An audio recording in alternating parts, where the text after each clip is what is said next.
Oh, good evening. Welcome to Maura's Epic 10-Minute Variety Show. I'm Maura, and I am thrilled to begin this show tonight by showing you my new dress. I cannot be blamed for buying this dress. First, let me just show it to you, then I see, hopefully the camera will give you the full effect. This dress comes in every color you can imagine. It's not a long dress. I mean, I can't show it to you. Well, I have an idea. I'll just pull up a chair and I'll sit down and I'll cross my legs. So you can see that it's kind of like this. It's kind of ruched, I think they call it. And I was having a little trouble getting on Facebook Live tonight. I don't know why. My device was not cooperating, so I'm a little bit late. And I actually intended to be a little bit early because it's been one of those days. And I do want to tell you about the dress a little more, and then I want to talk about something different. So, as you probably know, when you look at a website, like I do, like, oh, that looks like fun, maybe that would be. Then the next thing you know, you're plagued with ads. Wherever you go, it pops up. And that's what happened with this dress. And I'm like, first of all, I couldn't decide which color I wanted. They've got pink, they've got orange, they've got white, they've got black, they've got blue, they've got another shade of green, which I was more partial to. However, this color must not be selling because they discounted it. It was meant to be. And the other thing, just to make it even more impossible to resist, they have this new thing called Afterpay. So you get to pay in installments. I shouldn't be telling you this because you're just going to wind up in the gutter with me with nothing to show for your life but a closet full of dresses. So anyway, and I'm wearing this pink lipstick. I know it doesn't suit me at all. It's from this same little batch of lipsticks I showed you the other night that are great on, and then you just have to be careful not to touch anything because it does go everywhere. But anyway, I am feeling kind of down, and I know that I'm not alone. I see on Facebook and other places people are posting about feeling depressed or more than depressed even. And I don't believe I'm in a critical state whatsoever, but I have been prone to depression in my life for sure, seriously, clinically even. And I think that is behind me. You never know though, right? So while we're bearing up, and many of us, chances are, if you're listening to me speak, you're in pretty good shape. You have what you need, and you're on Facebook, you have friends, as I do. But it is a lot, and it doesn't matter whether your circumstances, where they fall in the spectrum. We're connected, aren't we? And that brings me to a story I would like to tell you.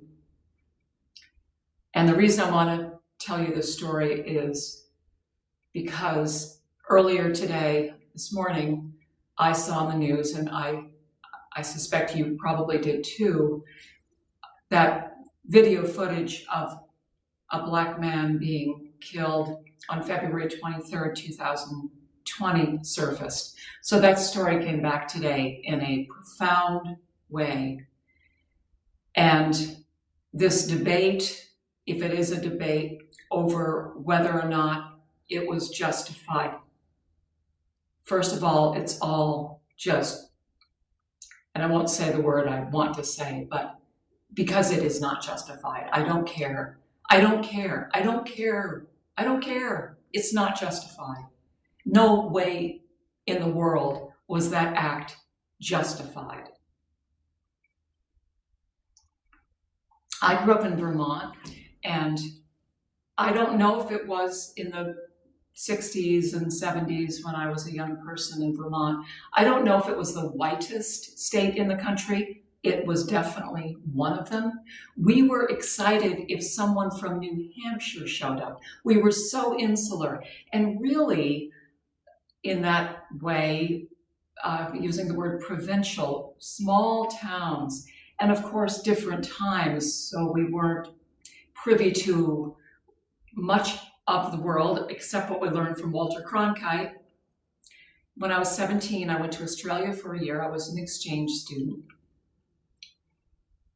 I would have loved to have gone to Europe. The only country that our Rotary Club exchanged with was Australia, so I went to a very white place in the sense that the town that I lived in for that year was on the coast. It was beautiful. It was fairly small, 60 miles south of Sydney, and very British, I'd say. We wore school uniforms. The girls, my girlfriends, debuted. I actually went to a debutante ball.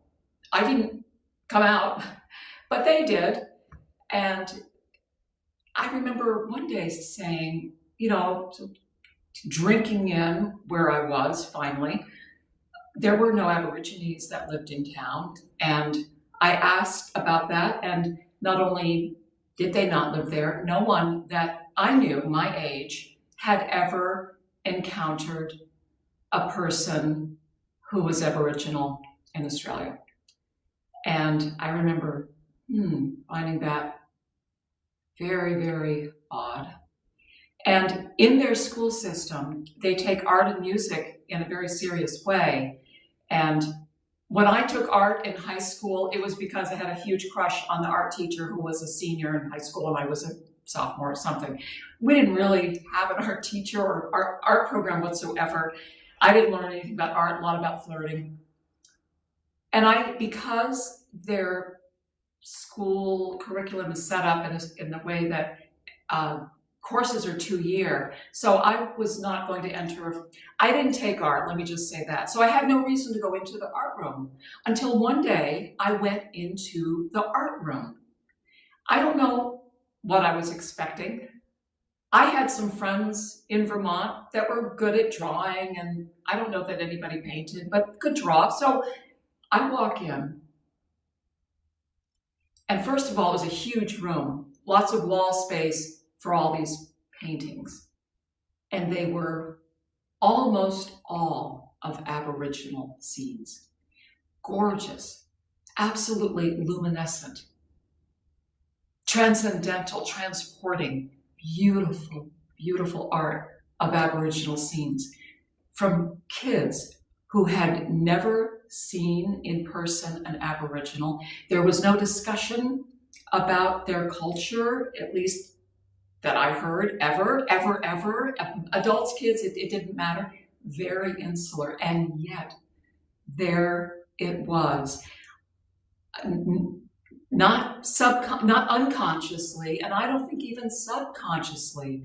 It was right there, this connection to this place, these people, this land. It is inescapable. So how can racism exist when we are one?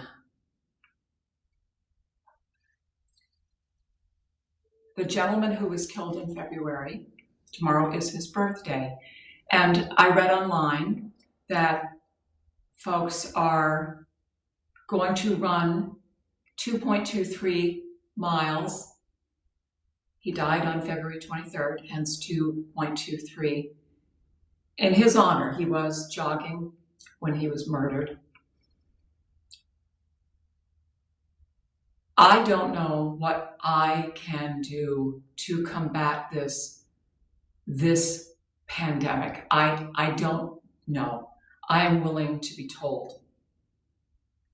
But I am going to put on my sneakers and probably walk. I can't run, but I'm going to somehow track myself and post the hashtag with whoever else in this country is on board.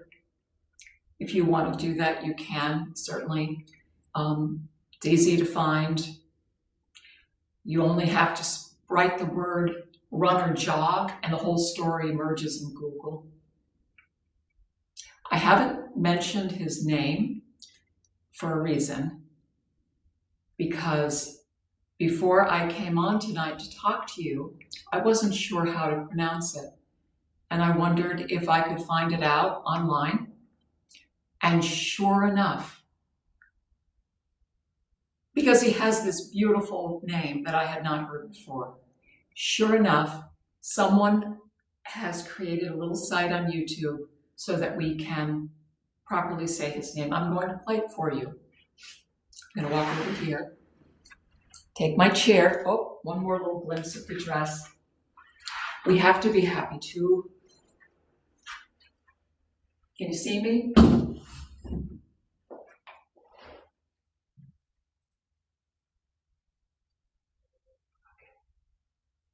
Brie. Ahmad Arbery.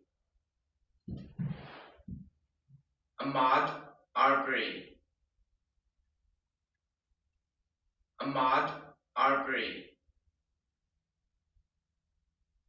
Ahmad Arbery. Ahmad Arbery. Ahmad Arbery. Ahmad Arbery.